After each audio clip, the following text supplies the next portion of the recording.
ఇలా విద్యార్థులను నిర్బంధించేటువంటి ప్రయత్నం ఈ ప్రభుత్వం ఒక సర్క్యులర్ తెచ్చింది. ఇలా ప్రభుత్వ అండదండలతో యూనివర్సిటీలో ఒక నిర్బంధ వ్యవస్థ కనబడుతూ ఉన్నది. 100 సంవత్సరాల చరిత్రలో యూనివర్సిటీ ఎప్పుడు ఇలాంటి నిర్బంధం లేదు.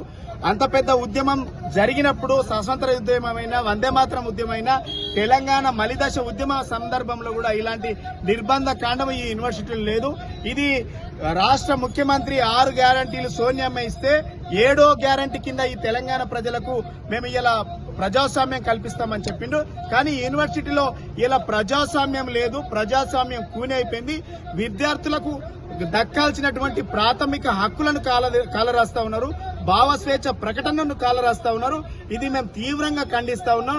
విద్యార్థులు అడిగేటువంటి వాటి న్యాయమైన డిమాండ్స్, మాకు నల్లలలో నీళ్లు టైంకి రావట్లేదు, స్నానాలకు నీళ్లు లేవు, వాటర్ ట్యాంకుల నీళ్లు లేవు, తాగడానికి నీళ్లు లేవు, ఇలా బాత్రూంలలో నీళ్లు లేవు, మేము తింటా ఉంటే పురుగులు వస్తా ఉన్నాయి, ఫీజు రియంబర్స్మెంట్ సరైన టైంలో రావట్లేదు.